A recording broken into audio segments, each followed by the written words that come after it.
PM Modi ने Wayanad landslide प्रभावित इलाकों में किया हवाई सर्वे। राहुल बोले, मुझे भरोसा है प्रधानमंत्री इसे राष्ट्रीय आपदा घोषित करेंगे। SC/ST रिजर्वेशन में क्रीमी लेयर लागू नहीं होगा, केंद्र सरकार का फैसला। सुप्रीम कोर्ट ने कहा था सरकार को विचार करना चाहिए। आरक्षण को लेकर बीएसपी सुप्रीमो मायावती की प्रेस कॉन्फ्रेंस। आरक्षण में क्रीमी लेयर पर बोली मायावती, सुप्रीम कोर्ट के फैसले के खिलाफ संसद में कानून लाए मोदी सरकार। मनीष सिसोदिया ने राजघाट में महात्मा गांधी को श्रद्धांजलि अर्पित की। पार्टी दफ्तर में कार्यकर्ताओं को किया संबोधित। बोले, सुप्रीम कोर्ट ने कल तानाशाही को कुचला, केजरीवाल भी जल्द बाहर आएंगे। जगदीप धनखड़ को हटवाने की तैयारी में विपक्ष। उपराष्ट्रपति के खिलाफ प्रस्ताव पर इंडिया ब्लॉक के 87 सांसदों के हस्ताक्षर। यूपी बिहार में गंगा लगातार दूसरे दिन उफान पर। हिमाचल में 145 सड़कें बंद। आज 17 राज्यों में भारी बारिश का अलर्ट। आप देख रहे हैं के न्यूज, खबरों का सारथी। नमस्कार, देश की बात में आपका स्वागत है। मैं हूं मनोज मानस। अहम खबर से बुलेटिन की शुरुआत करते हैं। दिल्ली के पूर्व डिप्टी सीएम मनीष सिसोदिया ने रिहाई के बाद शनिवार को आम आदमी पार्टी के कार्यालय में कार्यकर्ताओं को संबोधित किया। इस दौरान बीजेपी पर हमला बोलते हुए सिसोदिया ने कहा कि दुनिया की सारी ताकतें भी अगर इकट्ठी हो जाएं तो सच्चाई को हरा नहीं सकती। सिसोदिया ने सुप्रीम कोर्ट का आभार जताया और कहा कि उन वकीलों को भी धन्यवाद कहा जिन्होंने उनके लिए कोर्ट में केस लड़ा है। सिसोदिया ने कहा कि बजरंग बली की कृपा है कि 17 महीने बाद मैं रिहा हो गया। एक ही सफलता का मंत्र है, दिल्ली के एक एक बच्चे के लिए शानदार स्कूल बनाना है। हम तो रथ के घोड़े हैं, हमारा असली सारथी जेल में बंद है और वह बाहर आ जाएगा। जेल के ताले टूटेंगे और केजरीवाल छूटेंगे। भ्रष्टाचार का एक ही काल, भ्रष्टाचार का एक ही काल। ये ईडी और सीबीआई का ताना बाना इसलिए नहीं कि कोई बेईमानी हो गई है। ये ईडी और सीबीआई का ताना बाना इसलिए बुना गया है कि कश्मीर से कन्याकुमारी तक किसी चाय के ढाबे पे भी रुके हुए 10 लोगों से बात करोगे कि केजरीवाल कौन है जानते हो? बोले, यार वो दिल्ली में काम बड़ा शानदार कर रहा है और काम तो कर ही रहा है, ईमानदारी से कर रहा है। केजरीवाल जी का नाम आज ईमानदारी का प्रतीक बन गया पूरे देश में। और भारतीय जनता पार्टी इतनी अपने आप को कहते हैं दुनिया की सबसे बड़ी पार्टी होने के बावजूद एक राज्य में एक उदाहरण नहीं पेश कर पाई कि उस राज्य में काम ईमानदारी से हो रहा है और काम हो रहा है। उस छवि को बिगाड़ने के लिए ये सारा षड्यंत्र, सारे कुचक्र रचे जा रहे हैं। उस अरविंद केजरीवाल जी की ईमानदारी की छवि को बिगाड़ने के लिए। लेकिन जनता जानती है, जनता के दिल के दरवाजे खुले हुए हैं। आप जेल के दरवाजे बंद कर सकते हो, लेकिन जनता के दिल के दरवाजे बंद नहीं कर सकते। जनता के दिलों में आज भी वही नारा गूंज रहा है पिछले 10 साल से। बताइए क्या? भ्रष्टाचार का एक ही काल, भ्रष्टाचार का एक ही काल। और जिनका जिक्र अभी संजय भाई ने किया कि इधर उधर जितने भ्रष्टाचारी थे सबको इकट्ठा करके भारतीय जनता पार्टी बना ली और भारतीय जनता पार्टी बड़ी पार्टी कर ली। उनको भी कहना चाहता हूं कि आपका काल अभी जेल में है, लेकिन ज्यादा दिन तक जेल में नहीं रख पाओगे, आपका काल बाहर आएगा। मैं जब राजघाट पे आपसे बात करके गया था तो कह के गया था शायद 7-8 महीने लगेंगे। मुझे उम्मीद थी कि 7-8 महीने में न्याय मिल जाएगा, लेकिन कोई बात नहीं, 17 महीने लग गए। 17 महीने लग गए, लेकिन जीत सच्चाई की हुई है, जीत ईमानदारी की हुई है। इसीलिए कहते हैं कि भगवान के घर पे देर है लेकिन अंधेर नहीं है। भगवान के घर पे देर हो सकती है लेकिन अंधेर नहीं हो सकती है। इनकी तो बड़ी कोशिशें करी इन्होंने, संजय भाई के ऊपर, मेरे ऊपर, अरविंद जी के ऊपर, पार्टी के और नेताओं के ऊपर। देश के सख्त से सख्त कानूनों की सख्त से सख्त धाराएं लगा के इनको बंद कर दो झूठे सच्चे केस में, और ऐसी ऐसी धाराएं लगा दो जो दुनिया भर में आतंकवादियों के ऊपर लगाई जाती हैं। ऐसी ऐसी कानूनों की धाराएं लगा दो जो दुनिया में ड्रग माफिया के ऊपर लगाई जाती हैं। ऐसी ऐसी धाराएं लगा के इन्होंने सोचा इनको जेल में बंद कर दो, तो जैसे आतंकवादी को जेल में डाल देते हैं तो सड़ता रहता है, जैसे ड्रग माफिया को जेल में डालते हैं तो दुनिया में सड़ता रहता है, इन्हें लगा अरविंद केजरीवाल, मनीष सिसोदिया और संजय सिंह को भी जेल में डालेंगे तो सड़ जाएंगे, लेकिन आपके आंसुओं की कीमत है ये, आपके आंसुओं। अब रुक करेंगे अगली अहम खबर का। खबर दिल्ली से, जहां बीजेपी नेता गौरव भाटिया ने प्रेस कॉन्फ्रेंस कर कांग्रेस पर बड़ा हमला बोला। इस दौरान उन्होंने कहा कि कांग्रेस ने कर्नाटक में कोई वादा पूरा नहीं किया है। साथ ही उन्होंने राहुल गांधी पर तंज भी कसा। बीजेपी नेता ने कहा कि राहुल गांधी के डीएनए में वादा खिलाफी है। गौरव भाटिया ने राहुल गांधी पर तंज कसते हुए बोला कि राहुल गांधी को बाहर निकलना चाहिए और कर्नाटक के उन 1200 किसान जिन्होंने आत्महत्या की थी उनके बारे में सवाल उठाना चाहिए। राहुल गांधी के कर्नाटक में किए गए वादों पर भी सवाल उन्होंने उठाए। उन्होंने ये भी बोला कि जहां जहां कांग्रेस की सरकार है वहां की जनता अपने आप को ठगा महसूस कर रही है। कांग्रेस के द्वारा एजुकेशन पर किए वादों पर भी सवाल उठाया, जबकि कांग्रेस ने कर्नाटक के चुनावी मैनिफेस्टो में किसानों के मुद्दों को शामिल किया था। उस दौरान राहुल गांधी और खड़गे दोनों राय देने वाले थे, फिर अब क्यों भूल गए हैं। गौरव भाटिया ने कर्नाटक के मुख्यमंत्री सिद्धारमैया पर कई भ्रष्टाचार करने के आरोप लगाए। मुख्यमंत्री की पत्नी नए नए हथकंडे अपनाकर ओबीसी की चीजों पर कब्जा करने लगी हैं। गौरव भाटिया ने कर्नाटक के किसानों की बदहाली और उनके मुद्दों पर राहुल गांधी और उस खड़गे से सवाल जवाब की मांग की।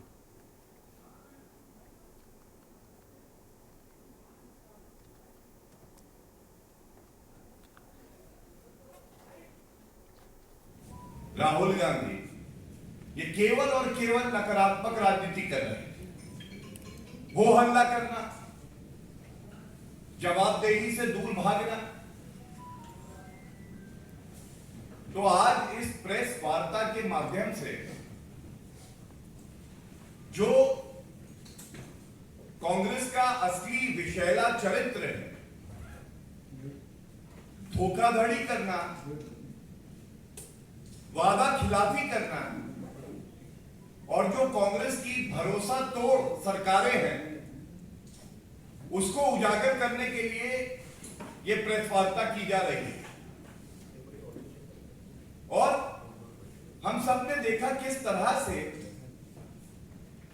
नौटंकी करते हुए नेता प्रतिपक्ष राहुल गांधी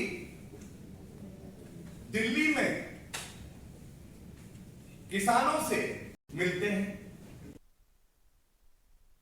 अब रुक करेंगे अगली खबर का। भारतीय शूटिंग टीम के मुख्य कोच मनोज आपको बता दें, ओहल्याण का आज पेरिस से रोहतक पहुंचने पर भव्य स्वागत किया गया। पेरिस ओलंपिक में भारतीय टीम ने 3 मेडल जीतकर देश को गौरवान्वित किया है। इस मौके पर पत्रकारों से बातचीत करते हुए मनोज ने कहा कि इस बार भारतीय शूटरों की तैयारी काफी अच्छी थी, लिहाजा उन्हें उम्मीद थी कि पेरिस ओलंपिक में भारतीय शूटर इस बार कम से कम 6 मेडल अवश्य जीतेंगे, मगर उन्हें 3 ही मेडल मिले क्योंकि कई अन्य मुकाबलों में भारतीय शूटर बहुत थोड़े अंतर से अपना मैच गंवा बैठे।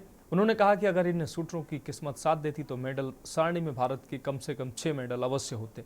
उन्होंने बताया कि पिछले 2 ओलंपिक गेम्स में भारत को शूटिंग में कोई मेडल न मिलने के कारण इस बार शूटरों पर अच्छा प्रदर्शन करने की पूरी जिम्मेदारी थी और उन्होंने इस जिम्मेदारी को बखूबी निभाते हुए न केवल शानदार प्रदर्शन किया बल्कि 3 पदक भी जीतने में कामयाबी हासिल किए।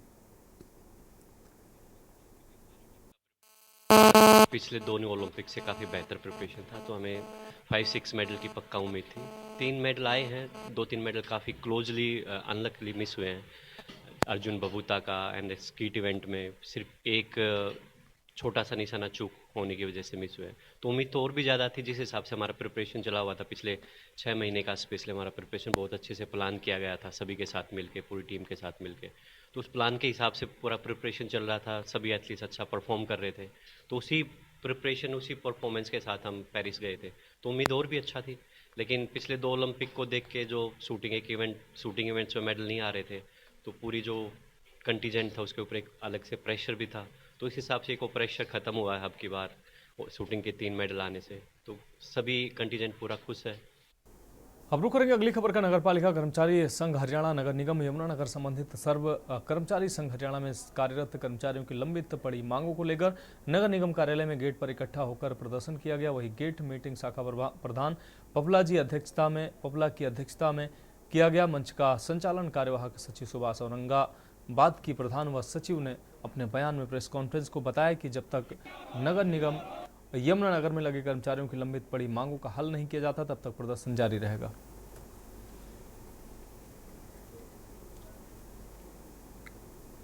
इसलिए किया गया कि काफ़ी लंबे समय से यहाँ का जो स्थानीय प्रशासन नगर निगम यमुनानगर जगाधरी का जो है, हम शाखा प्रतिनिधि मंडल की ओर से कर्मचारियों की लंबित पड़ी मांगों के प्रति 16 सूत्रीय मांग पत्र स्थानीय प्रशासन को दिया गया, लेकिन उसको भी काफ़ी दिन बीत चुके।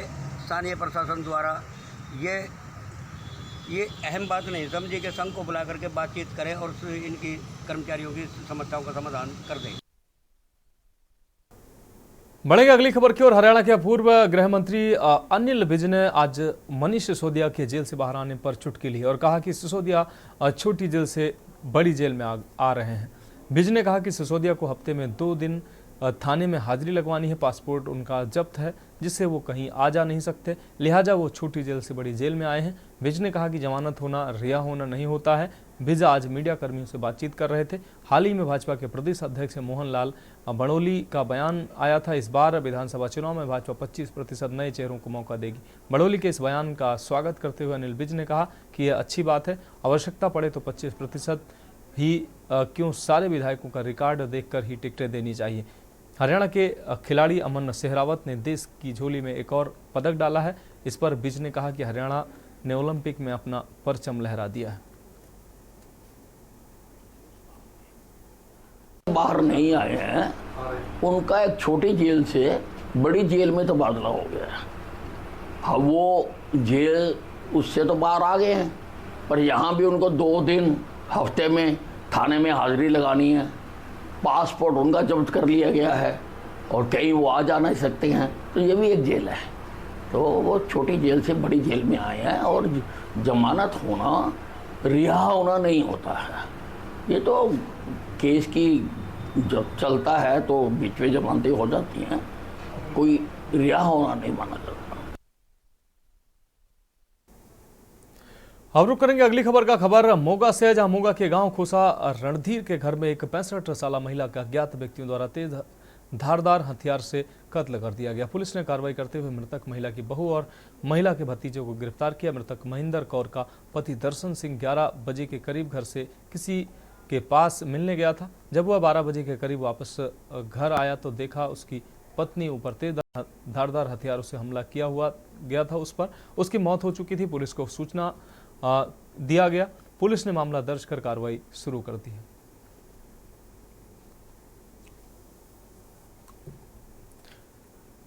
अगली खबर बटाला से, जहां एसएसपी बटाला के नेतृत्व में पुलिस ने गांधी कैंप बटाला में नशे के खिलाफ सर्च अभियान चलाया है। आपको बता दें, इस सर्च ऑपरेशन के तहत संदिग्ध घरों की तलाशी ली गई। इस संबंध में एसएसपी ने कहा कि पंजाब सरकार और डीजीपी पुलिस के आदेश के तहत पुलिस ने नशे के खिलाफ अभियान चलाया है और आगे पुलिस जिले में किसी भी तरह के अपराध होने नहीं देगी। इस मौके पर डीएसपी दविंदर सिंह, एसएचओ प्रभजोत सिंह समेत बड़ी संख्या में बटाला पुलिस फोर्स के जवान मौजूद रहे। ये मानयोग director general of police the directions the compliance दे हेठ ਅੱਜ जिन्ने भी ड्रग हॉटस्पॉट्स हैगे ने ਜ਼ਿਲ੍ਹੇ ਦੇ ਵਿੱਚ ਉੱਥੇ ਅਸੀਂ ਇਹ ਅਭਿਆਨ ਚਲਾ ਰਹੇ ਨੇ। ਇਹਦੇ ਵਿੱਚ ਪਰਪਸ ਇਹ ਹੈਗਾ ਕਿ ਜਿਹੜੇ ਨਸ਼ੇ ਤੇ ਉੱਥੇ ਠੱਲ ਪਾਵੀ ਜਾਵੇ। ਤਾਂ ਇਹ ਜਿਹੜੇ ਏਰੀਆਜ਼ ਹੈਗੇ ਨੇ ਇਹਨਾਂ ਨੂੰ ਆਇਡੈਂਟੀਫਾਈ ਕਰ ਲਿਆ ਗਿਆ ਸੀਗਾ। ਤਾਂ ਇਹਦੇ ਵਿੱਚ ਕਰੀਬਨ 90 ਦੇ ਲਾਗੇ ਛਾਗੇ ਜਿਹੜੇ ਅਕਿਊਜ਼ ਹੈਗੇ ਨੇ who are involved in drugs, ਜਿਨ੍ਹਾਂ ਦੇ ਉੱਤੇ ਮੁਕੱਦਮੇ ਦਰਜ ਹੈਗੇ ਨੇ। ਤਾਂ ਅਸੀਂ ਇਹਦੇ ਵਿੱਚ 5 ਜਿਹੜੀ ਸਰਚ ਟੀਮਸ ਕਨਸਟੀਟਿਊਟ ਕੀਤੀਆਂ ਹੈਗੀਆਂ ਜਿਹੜੇ ਹੁਣ ਸਰਚ कर रहे हैं। बढ़ेंगे अगली खबर की ओर, जहां आपको बता दें अगली खबर जांजगीर चांपा से, जहां डायरिया ने ली है 2 मासूम बच्चों की जान। जांजगीर चांपा जिला के अमोदा गांव में बच्चों की मौत हुई है। 3 वर्षीय बच्चा और 7 वर्षीय बच्ची की जान गई है। बच्चों को रात से उल्टी दस्त की शिकायत हो रही थी। इलाज के लिए अस्पताल ले जाते समय रास्ते में ही दोनों बच्चों ने दम तोड़ दिया है। 3 लोगों का चांपा अस्पताल में इलाज चल रहा है। बीएमओ सहित स्वास्थ्य विभाग अमोदा गाँव पहुंचा है।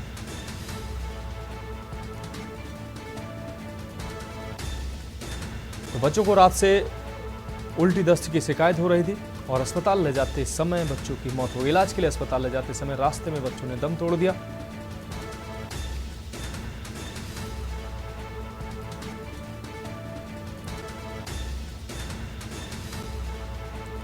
बीएमओ सहित स्वास्थ्य विभाग अमोदा गांव पहुंचा है।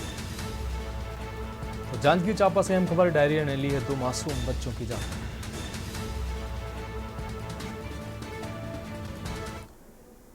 अब रुक करेंगे अगली अहम खबर की। पेरिस ओलंपिक 2024 में भारत ने एक और मेडल अपने नाम कर लिया है। भारतीय रेसलर अमन सहरावत ने 57 किलोग्राम कैटेगरी के रेसलिंग में भारत के लिए ब्रॉन्ज मेडल जीता है।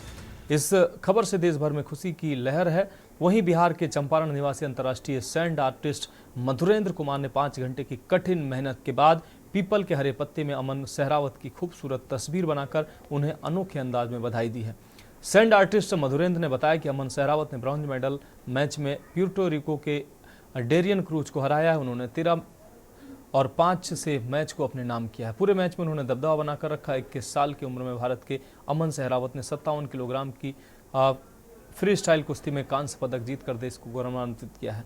गौरतलब है कि भारत ने इस वर्ष पेरिस ओलंपिक में अब तक कुल 6 मेडल जीते हैं। इसमें से 5 ब्रॉन्ज है तो 1 सिल्वर मेडल है। कुश्ती से इस ओलंपिक में भारत ने पहला मेडल जीता है। इस सफलता पर पूरे देश में गर्व का माहौल है। मौके पर उपस्थित वरिष्ठ नागरिकों व दर्जनों युवाओं ने अमन सहरावत को बधाई देते हुए सैंड आर्टिस्ट मधुरेंद्र की कला की भी प्रशंसा की। एक बार फिर से हमारा देश गौरवान्वित हुआ है। पेरिस ओलंपिक 2024 में अमन सहरावत जी ने ब्रॉन्ज मेडल जीतकर हमारे देश को गौरवान्वित किया है। हम उनको बधाई देने के लिए पीपल के पत्ता पर कलाकृति बनाया हूं और अपने कला के जरिए उनको बहुत बहुत बधाई शुभकामना देता हूं। मैं मधुरेंद्र कुमार, सैंड आर्टिस्ट, बिहार। तो देश की बात में वक्त एक ब्रेक का है, जल्द हाजिर होंगे। आप देख रहे हैं के न्यूज, खबरों का सारथी। ब्रेक के बाद देश की बात में एक बार फिर से आपका स्वागत है। अब रुक करते उत्तर प्रदेश की खबरों का। सीतापुर से अहम खबर है, जहां गोली लगने से शख्स गंभीर रूप से घायल हुआ। विवाद के बाद मारी गई है गोली। घायल का इलाज जारी है। घायल का सीतापुर जिला अस्पताल में चल रहा है इलाज। लहरपुर कोतवाली के ग्राम गेरूही महमूदपुर का यह पूरा मामला है। तो घायल का सीतापुर जिला अस्पताल में इलाज जारी है। यह अहम खबर सीतापुर से अपने दर्शकों को दिखा रहे हैं। आपको बता दें, लहरपुर कोतवाली के ग्राम गेरूही महमूदपुर का यह पूरा मामला है। तो गोली लगने से शख्स गंभीर रूप से घायल हुआ, जिसका जिला अस्पताल में इलाज जारी है। विवाद के बाद मारी गई गोली, घायल का इलाज जिला अस्पताल में जारी है। सीतापुर से अहम खबर अपने दर्शकों को दिखा रहे हैं।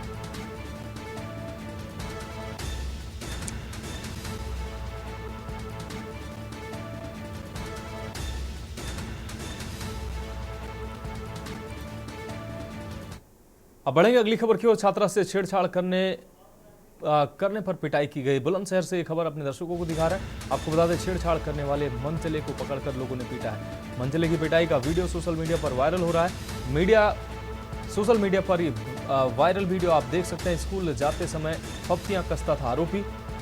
लोगों ने युवक को पकड़कर पुलिस को सौंपा है। पिता की शिकायत पर कार्रवाई में जुटी है पुलिस। कोतवाली क्षेत्र का बताया जा रहा है वायरल वीडियो।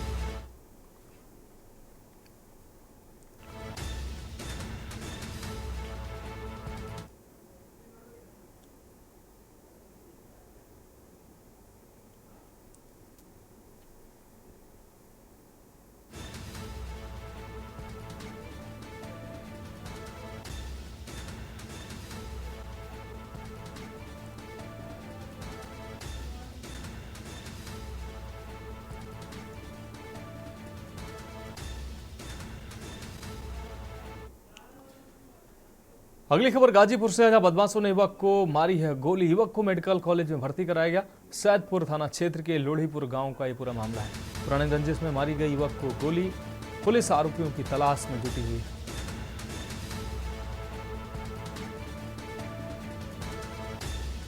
युवक को मेडिकल कॉलेज में भर्ती कराया गया। यह अहम खबर अपने दर्शकों को दिखा रहे हैं। सैदपुर थाना क्षेत्र के लोढ़ीपुर गांव का यह पूरा मामला है। पुरानी रंजिश में मारी गई है युवक को गोली। युवक को मेडिकल कॉलेज में भर्ती कराया गया। तो सैदपुर थाना क्षेत्र के लोढ़ीपुर गांव का यह पूरा मामला है। पुराने रंजिश में मारी गई है युवक को गोली। पुलिस आरोपियों की तलाश में जुटी हुई है। गाजीपुर से अहम खबर, बदमाशों ने युवक को गोली मारी है।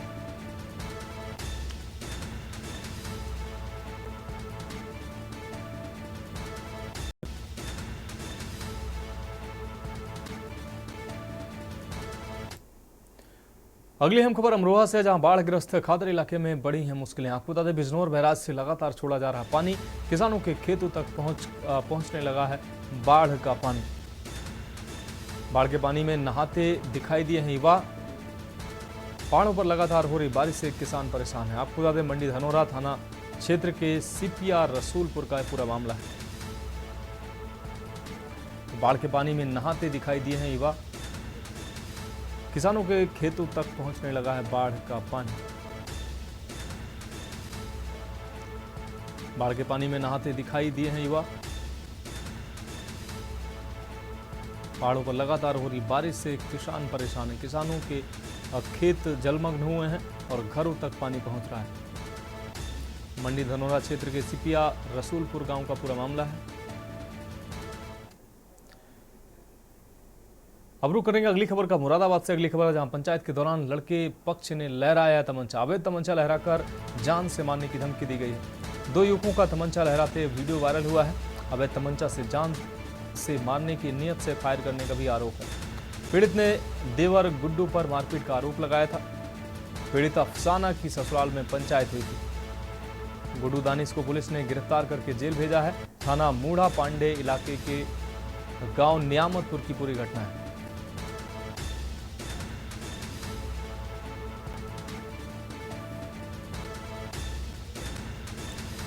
पीड़ित अफसाना की ससुराल में पंचायत हुई थी। गुड्डू दानिश को पुलिस ने गिरफ्तार कर जेल भेजा। ये अहम खबर अपने दर्शकों को दिखा रहे हैं। थाना मूढ़ा पांडे इलाके के गांव नियामतपुर की पूरी घटना है। तो खबरों में एक और ब्रेक का वक्त है, जल्द हाजिर होंगे। आप देख रहे हैं के न्यूज, खबरों का सारथी। ब्रेक के बाद एक बार फिर से देश की बात में आपका स्वागत है। रुक करते हैं अगली खबर का। लखनऊ से अगली खबर है, एयरपोर्ट से बांग्लादेशी नागरिक गिरफ्तार हुआ। टर्मिनल 3 के इमिग्रेशन काउंटर से दबोचा गया। पश्चिम बंगाल से फर्जी दस्तावेज बनाकर रह रहा था।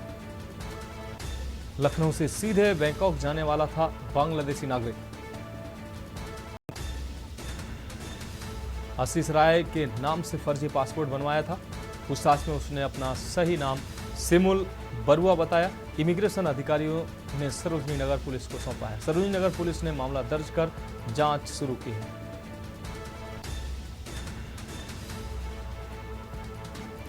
पूछताछ में उसने अपना सही नाम बताया। इमिग्रेशन अधिकारियों ने सरोजनी नगर पुलिस के हवाले किया है।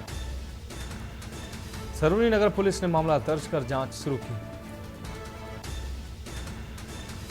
लखनऊ से अहम खबर, एयरपोर्ट से बांग्लादेशी नागरिक गिरफ्तार हुआ है। टर्मिनल 3 के इमिग्रेशन काउंटर से दबोचा गया है।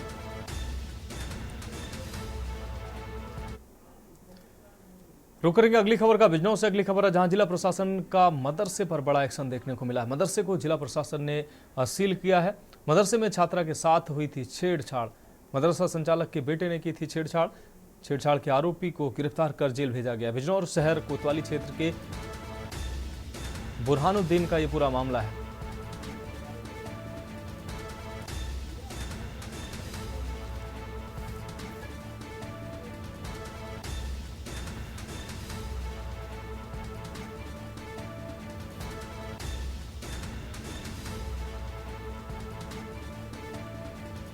मदरसा संचालक के बेटे ने की थी छेड़छाड़।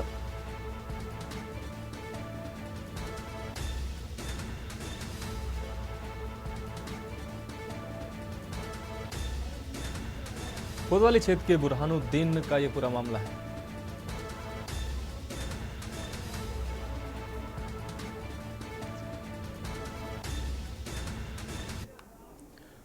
अब रुक करेंगे अगली खबर का। खबर कानपुर से, जहां विषय केंद्रीय बजट में जीएसटी के कानून व नियमों में संशोधन पर टैक्स गोष्ठी संपन्न। विषय वित्तीय वर्ष 2017-18 से 19-20 तक के मामलों में धारा 73 के तहत आरोपित संपूर्ण कर का मार्च 2025 तक जमा किए जाने पर आरोपित ब्याज एवं अर्थदंड माफ कर दिया जाएगा। नोटिस एवं आदेश से सृजित मांग इस माफी योजना में शामिल होगी। इस माफी योजना का लाभ नई धारा 128 से जोड़कर प्रभावी की जा रही है। यदि कारोबारी ने अपील दाखिल की है तब इस योजना का लाभ लेने के लिए अपील वापस लेनी होगी, किंतु इस योजना का लाभ पूर्ण तरीके से जारी किए गए रिफंड की वापसी कार्रवाई पर अनुमान नहीं होगा। धारा 74 की कपाट पूर्वक तथ्यों के बयान एवं छुपा के मामलों में आरोपित कर ब्याज एवं अर्थदंड का लाभ इस माफी योजना में अनुमान नहीं किया गया है। सरकार को इस माफी योजना में धारा 74 के तहत आरोपित कर ब्याज एवं अर्थदंड को भी माफी योजना में शामिल किया जाना चाहिए।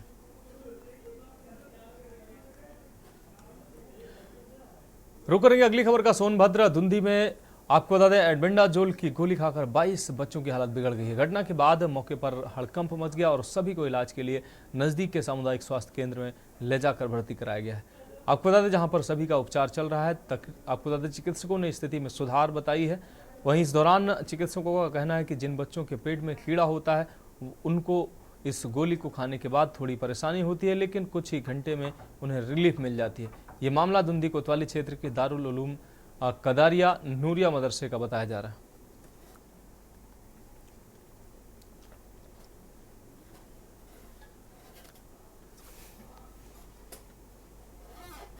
सरकारी प्रोग्राम चलता है नेशनल डिवर्मिंग डे। ये मास एडमिनिस्ट्रेशन ऑफ ड्रग होता है। दवाएं सभी बच्चों को, स्कूली बच्चों को और टीचर द्वारा और आंगनबाड़ी द्वारा खिलाई जाती है। तो उसमें जिन बच्चों को पेट में कीड़ा होता है तो इस तरह के रिएक्शन आते हैं। बघाड़ू मदरसे का मामला है, उसमें लगभग 22 बच्चे थे जिसमें 3 को उल्टी हुई, बाकी हल्का फुल्का रिएक्शन था। तो सभी बच्चे ठीक है, 3 बच्चे 24 घंटा ऑब्जर्वेशन में हैं, हमारे यहाँ CHC पे एडमिट हैं, CHC दुधी पे। और बाकी और फील्ड से कोई ऐसी खबर नहीं है। तो क्या माना जाए सर, ये हालत बिगड़ने का कारण दवाई एक्सपायरी थी या कुछ? नहीं, दवाई एक्सपायरी नहीं होती है। दवाई ठीक है। जैसा कि हमने बताया कि इस प्रोग्राम के तहत पेट में जब जिन बच्चों को कीड़ा होता है उनको ऐसे रिएक्शन आते हैं, उल्टी, मिसली, कमजोरी, है ना। तो ये उसमें ऐसा होता है। तो ये जब अभियान चलता है तो अभियान से पहले इसकी ट्रेनिंग होती है और बताया जाता है, इसके लिए टीम गठित होती है। रुक करेंगे अगली खबर का। खबर अयोध्या से, जहां सामुदायिक स्वास्थ्य केंद्र में डॉक्टर नहीं होने से इलाज के अभाव में 14 वर्ष के बच्चे की मौत हो गई है। बच्चे की मौत के बाद ग्रामीणों ने हंगामा कर दिया है। ग्रामीणों ने अधीक्षक को हटाने और बड़ी कार्रवाई करने की मांग को लेकर 100 के साथ धरना प्रदर्शन किया। सूचना पर तहसीलदार पुलिस के साथ मौके पर पहुंचे और प्रदर्शनकारियों से शिकायती पत्र लेकर कार्रवाई करने का आश्वासन देकर शव को पोस्टमार्टम के लिए भेजा।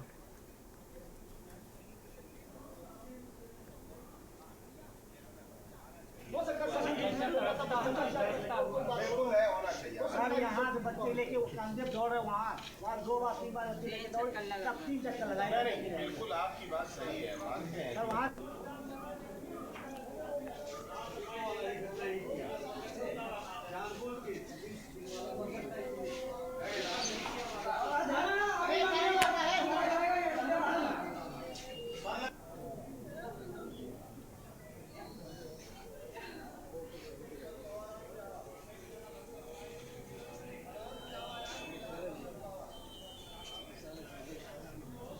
पटखोली से हम एक लड़के को गए थे, लाइट मारी थी, छुड़ा के लेके आए, डॉक्टर यहाँ कोई मिला नहीं और उसके बाद आया है, उसके बाद कमरे में बैठा है। कम से कम 5 से 20 मिनट लेके 20 मिनट यहाँ से वहाँ कर रहे थे, कोई डॉक्टर मिला नहीं है। मामला ये हुआ था वहाँ पे, मतलब क्या बोलते, लाइट मार दिया था लड़के को, तो टंकी के बगल में वो चपक गया था, तो उसको हम लोग बहुत निकाल रहे थे, निकल नहीं रहा था। फिर थोड़ी देर बाद कपड़े वपड़े से कैसे करके उसको निकालने के बाद डायरेक्ट हम लोग गाड़ी पे बिठा के यहाँ पे लेके आए और 2 बार वहाँ पे गए, फिर यहाँ पे आए और कोई डॉक्टर चिल्ला रहे हैं, कोई आ नहीं रहा है डॉक्टर बाहर। यहाँ पे लेके आके लिटा के फिर उसके बाद हाथ रगड़े, पूरा फुल हाथ रगड़ रहे हैं, फिर भी कोई ना 2-3 मिनट यहाँ पे भी थे और उसके बाद अंदर लेके गए, वहाँ पे भी हाथ रगड़े। उसके बाद डॉक्टर आए, पता नहीं क्या होना है, अब मुझे नहीं पता, लेकिन वो लोग आए, फिर चेक कर रहे हैं, बोल रहे हैं अब कुछ हो नहीं सकता है।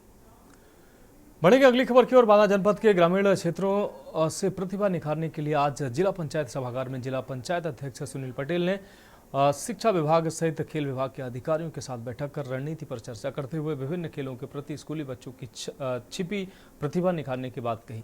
बांदा जिला पंचायत सभागार में जिला पंचायत अध्यक्ष व सदस्यों सहित शिक्षा विभाग व खेल विभाग के अधिकारियों ने बैठक में भाग लेते हुए बच्चों की प्रतिभा निखारने पर चर्चा करते हुए कहा कि ग्रामीण क्षेत्रों में पढ़ने वाले बच्चों में विभिन्न खेलों से जुड़ी बहुत प्रतिभाएं होती हैं, बस अपनी पारखी नज़रों से उन्हें पहचानने की ज़रूरत है। ग्राम पंचायत स्तर पर सभी अध्यापक स्कूलों में पढ़ने वाले बच्चों को कबड्डी, खो खो, वॉलीबॉल जैसे खेलों के उत्तम खिलाड़ियों की पहचान कर उन्हें प्रशिक्षण देकर उनकी प्रतिभा को आगे बढ़ाने पर जोर दें।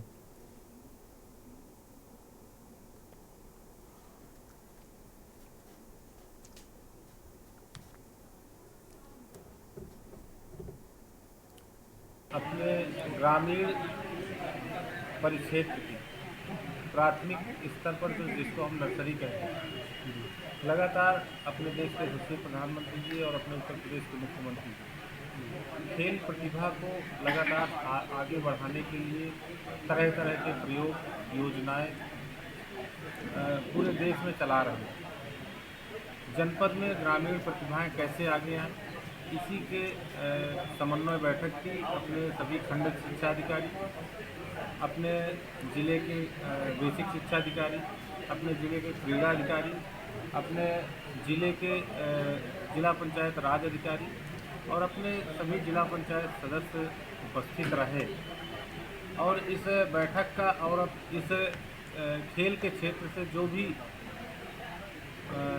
विशेषज्ञ रहे, जो खेल रहे, तो उन्होंने सभी ने अपना सुझाव रखा है। आने वाले समय में हमारे जनपद की ग्रामीण की प्रतिभाएं आगे हैं, इसी के बाबत आज बैठक की। उसी में जिला पंचायत एक अभियान के रूप में आगे बढ़ाना चाहती है। अब रुक करेंगे अगली खबर का। खबर कानपुर से, जहां पश्चिम जोन की कल्याणपुर पुलिस सर्विलांस और साइबर टीम ने ऑनलाइन ठगी के गिरोह का भंडाफोड़ किया है। आपको बता दें, ऑनलाइन ठगी करने वाले गिरोह के 9 लोगों को पुलिस ने पकड़ा है। पुलिस ने ठगी करने वाले एक महिला समेत 9 लोग इसमें शामिल थे। सातिर पुलिस अफसर बनकर फोन कर भोले भाले लोगों को निशाना बनाते थे। पुलिस ने पकड़े गए अभियुक्तों से गहनता से पूछताछ की है, साथ ही अकाउंट फ्रीज किया गया है। कई चीजें बरामद की गई हैं। मुख्य सरगना अभी भी फरार है, जिसकी गिरफ्तारी के प्रयास किए जा रहे हैं।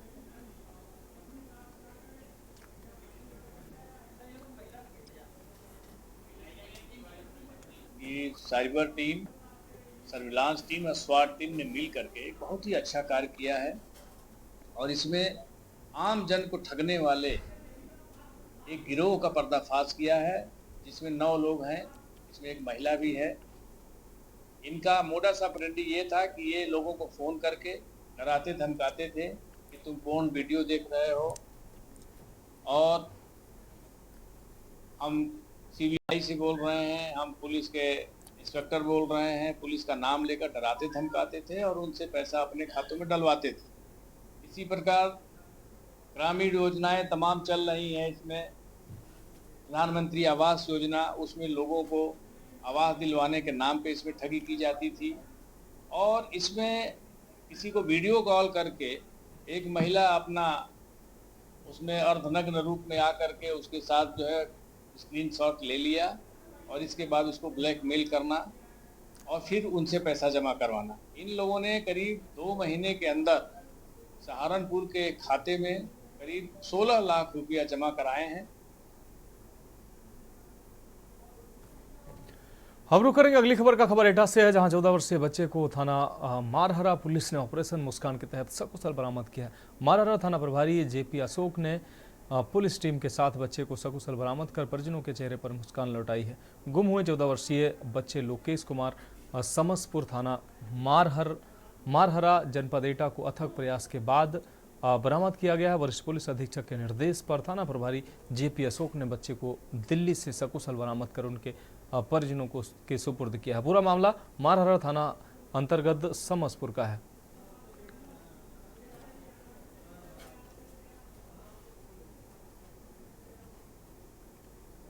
हम आ रहे थे गैलों से सामान लेने अपनी दुकान के लिए। रावतपुर से इन लोगों ने बैठालने के बाद गाड़ी खराब होने के बहाने से मेरी पर्स खींच ली, चोरी करके भागे। हम लाए, इसके बाद मदद मिली हमारी, तब ये पकड़े गए। तीनों आरोपी, एक फरार है, एक साथ में नहीं है। ये घटना हुई थी कार्डियोलॉजी के सामने। समय होगा 9:50 9:40। सामान हमारे पास चांदी भी थी और कैश हमारे पास 50 से 60 हज़ार रुपये था। कैश चला गया, चांदी हमारे पास बनी रही थी। देखिए, ये एक ऑटो गैंग टप्पेबाजी गैंग है जो ये घटना करता है कि सवारी बैठाता है और सवारी का सामान में जो भी सामान कीमती सामान होता है वो बड़ी चालाकी से उसमें से निकाल लेते हैं और जब सामान निकाल लेते हैं उसके बाद ये अपना ऑटो रोक देते हैं और इस बहाने से कि ऑटो का टायर खराब हो गया है, हवा निकल गई है या कुछ कमी आ गई है, और उससे कहते हैं सवारी से कि आप किसी और सवारी से चले जाइए। इस तरीके से जब सवारी उतरती है, अपना बैग देखती है तो पता चलता है उसमें सामान ही गायब है, कीमती सामान। इसलिए घटना ये पहले भी की है इन्होंने और इस घटना ऐसी घटना इन्होंने कल लगभग 11 बजे रबतपुर से एक सवारी बैठाई थी। अनुज कुमार नाम के व्यक्ति हैं जिनको बैठाया था। उनके बैग में कुछ 60 से 70 हज़ार रुपये का सामान था, पैसे थे। अगली खबर कानपुर से, जहां ऑटो में सवारियां बैठाकर टप्पेबाजी करने वाले साथियों को स्वरूप नगर पुलिस ने ऑपरेशन त्रिनेत्र की मदद से गिरफ्तार किया है। प्रेस कॉन्फ्रेंस में अपर पुलिस आयुक्त महेश कुमार ने बताया कि टप्पेबाजी करने वाले 3 साथियों को सीसीटीवी की मदद से गिरफ्तार किया गया। पकड़े गए अभियुक्त ऑटो में सवारियों को बैठाकर ऑटो खराब होने का बहाना कर ऑटो रोकते थे, फिर सवारियों का सामान गायब कर देते थे। अभियुक्तों ने शुक्रवार को गोल चौराहे के पास एक युवक को अपनी ऑटो में बैठाया और उसका सामान और नकदी गायब कर दी।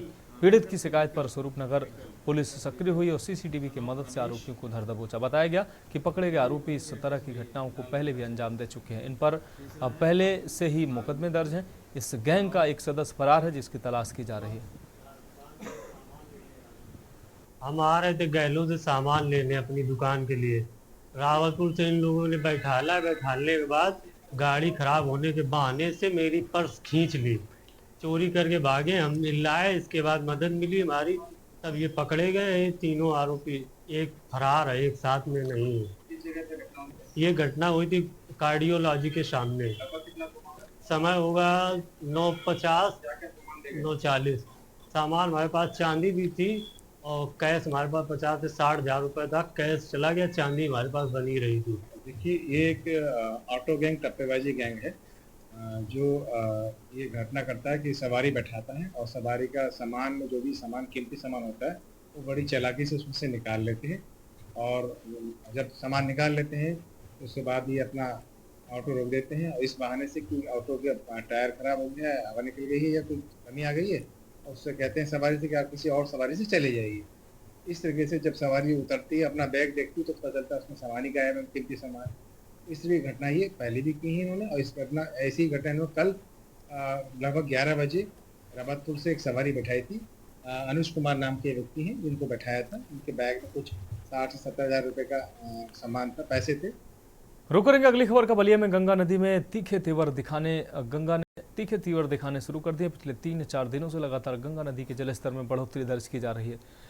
फिलहाल गंगा बलिया में खतरा बिंदु को पार कर चुकी है। बलिया बाढ़ विभाग की रिपोर्ट के मुताबिक बलिया में गंगा का जो गंगा नदी है वो खतरे के निशान से 1.1 मीटर ऊपर बह रही है, जिससे बलिया में बाढ़ जैसे हालात बने हुए हैं। गंगा नदी में पिछले 4 घंटे में 2 सेंटीमीटर की बढ़ोतरी दर्ज की गई है, जिससे गंगा नदी का जलस्तर बढ़ने के कारण गंगा का पानी बलिया शहर के निचले इलाकों में घुसने लगा है, जिससे बलिया शहर में स्थित गंगा नदी के समीपवर्ती इलाके महावीर घाट और नहोरा नगर में पानी लोगों के घरों में भी घुसने लगा है।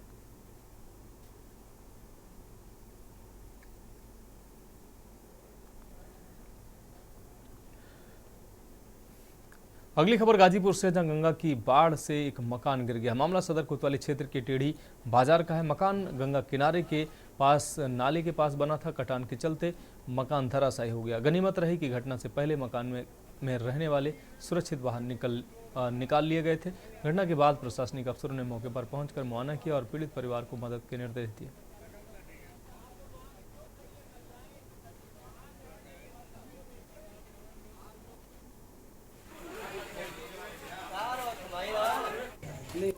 गंगा नदी से संलग्न एक नाला है, उसके किनारे बना हुआ एक मकान प्रकाश चौधरी का है जो अभी गिरा है। सूचना पे पूरा प्रशासन यहाँ पे मौजूद आप देख रहे हैं और जो भी सहायता हो सकती है हम लोग प्रशासन की तरफ से मुहैया कराने का प्रयास कर रहे हैं। सर, परिवार में लगभग कितने सदस्य हैं और क्या स्थिति है उन लोगों की? बच्चों के लेकर 5 लोग हैं, सभी सुरक्षित हैं। रुक करेंगे अगली खबर का। कानपुर में मानसून के मौसम के चलते भारी बारिश के कारण अलग अलग इलाकों में जलभराव देखने को मिला है। जबकि देखा जाए तो नगर निगम, जल निगम और भी अन्य संबंधित अधिकारी लगातार निरीक्षण कर रहे हैं और नालों की सफाई का कार्य भी कर रहे हैं। बावजूद इसके भी शहर में जब भी कभी भारी बारिश होती है तो सड़कों में पानी इतना भर जाता है कि वाहनों का भी निकलना मुश्किल हो जाता है। आपको बता दें कि मानसून के मौसम के पहले खुद शहर की महापौर प्रेरणा पांडे कई बैठकें कर चुकी हैं ताकि शहर में कहीं पर भी जल भराव न होने पाए। ऐसा ही एक मंजर शनिवार को कानपुर के सीसा मऊ बाजार में देखने को मिला, जहां पर भारी बारिश के कारण सड़क पर नाली का पानी भर गया, जिससे लोगों को निकलने में काफ़ी समस्याओं का सामना करना पड़ा। के न्यूज इंडिया के संवाददाता शहनवाज खान ने आम जनमानस से बात की और वहां का जायजा लिया। उन्होंने बताया कि जब भी भारी बारिश होती है तो यहाँ पर सड़कों में पानी भर जाता है। यहाँ तो जब ज़्यादा तेज बारिश हो जाती है तो जल भराव हो जाता है हर साल। कोई दिक्कत नहीं, आते हैं देखने। अभी जरा से जल भराव में कितनी आप लोगों को दिक्कत सामना करना पड़ रहा है? वो तो आप देख ही रहे हैं, काफ़ी यातायात में दिक्कतें आ रही हैं। बहुत दिक्कतों का सामना करना पड़ा है। पूरी रोड भरी है, आधे आधे गाड़ियाँ डूब रही हैं। बहुत मुश्किल से लेके आए हैं, बच्चों का स्कूल की छुट्टी थी तो बहुत दिक्कतों का सामना करना पड़ा है। कहीं ना कहीं आपको इस वक्त मैं मौजूद हूँ गांधीनगर में। आप देख सकते हैं हमारे पीछे किस तरह से यहाँ पर जलमग्न है। यहाँ पर लोगों को आने जाने में कितनी दिक्कत का सामना करना पड़ रहा है। लोग गाड़ी से अपनी जहाँ पर जो कारें हैं, बाइक हैं, जिस तरह से जलमग्न पूरी डूबा हुआ है, पूरा शहर यातायात बना हुआ है। लोगों को आने जाने में काफ़ी दिक्कत का सामना करना पड़ रहा है। यहाँ पर जो गाड़ियाँ हैं कितना जलभराव से जा रहे हैं, लोग उस गंदे पानी से भी आ जा रहे हैं। मगर कहीं ना कहीं जो नगर निगम में जो रोज़ बैठकें होती हैं वो कहीं ना कहीं खुले देखते हुए नज़र आ रही हैं। मगर देखने वाली बात ये होगी कि महापौर इस पर कब कार्रवाई करती हैं। कहीं ना कहीं इस पर कुछ ना कुछ धांधली देखने को मिल रही है। कानपुर से शहनवाज खान, के न्यूज़ इंडिया।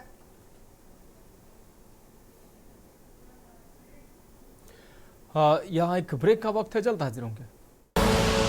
आप देख रहे हैं के न्यूज़, खबरों का सारथी। ब्रेक के बाद देश की बात में एक बार फिर से आपका स्वागत है। रुक करेंगे अगली खबर का। बांदा में नगर पालिका सफाई कर्मचारियों ने अपनी समस्याओं को लेकर जिला अधिकारी बांदा के माध्यम से मुख्यमंत्री को ज्ञापन सौंपा है। आपको बता दें, अपनी समस्याओं से अवगत कराया उन्होंने बताया पूरा मामला नगर पालिका सफाई कर्मचारियों का है, जहां संविदा कर्मचारियों ने नगर पालिका द्वारा बिना उचित कारणों के निकाले जाने और पीएफ न दिए जाने से नाराज होकर कलेक्ट्रेट पहुंचकर डीएम बांदा के मुख्यमंत्री के नाम डीएम बांदा को ज्ञापन देकर समान कार्य समान वेतन दिए जाने की मांग की। साथ ही सफाई कर्मचारियों को नियमित करने की भी उन्होंने मांग की।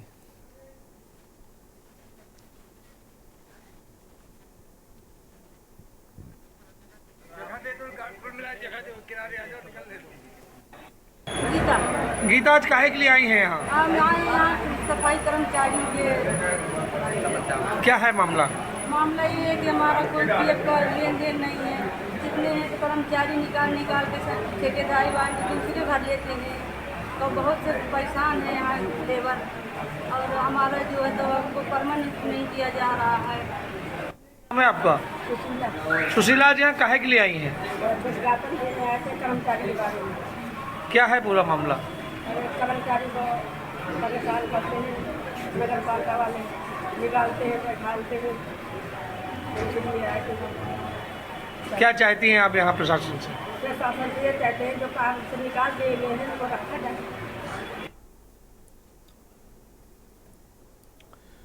रुक करेंगे अगली खबर का। बांदा पुलिस अधीक्षक कार्यालय अपनी आपको बता दें, वृद्ध पत्नी व बच्चों के साथ पहुंचे किसान ने बदौसा पुलिस द्वारा मारपीट करने के गंभीर आरोप लगाते हुए न्याय की गुहार लगाई। आपको बता दें, पूरा मामला बांदा जनपद के बदौसा थाना क्षेत्र अंतर्गत ग्राम साधोपुर का है, जहां वृद्ध किसान रामचरण का अपने ही भाई रामस्वरूप से खेती के विवाद में कोर्ट में विवाद चल रहा है। वृद्ध किसान ने बताया कि उनका मुकदमा राजस्व परिषद न्यायालय प्रयागराज में विचाराधीन है, लेकिन इसके बावजूद मेरे भाई ने पैसे के दम पर एसडीएम व तहसीलदार से कब्जा बेदखली का प्रार्थना पत्र देकर कब्जा करने के लिए पुलिस लेकर पहुंचा, जहां हमने कोर्ट में मुकदमे की बात बताई, लेकिन बदौसा पुलिस व सिपाही ने बुजुर्ग किसान व उसकी वृद्ध पत्नी के साथ मारपीट की। वहीं जब किसान के नाती ने मारपीट का विरोध करते हुए पुलिस का वीडियो बनाना चाहा तो उसके साथ भी मारपीट करने लगा।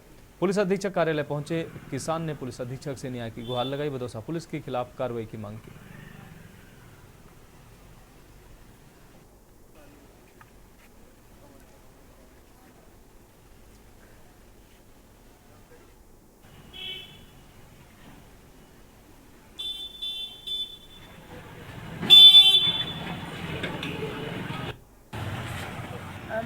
अब खेती क्या है, हमारा देवरा हिस्सा हमें नहीं दे रहा, हमारा इज्जत है, जब हम पाएंगे वहाँ ले आते हम आप वोट दूंगा सब। तो क्या हुआ है, मारपीट का किसने मारा है? दरोगा हुआ जहाँ सिपाही वहाँ आई है, मारी सी वही मारी। पुलिस अधीक्षक साहब के यहाँ आए हैं।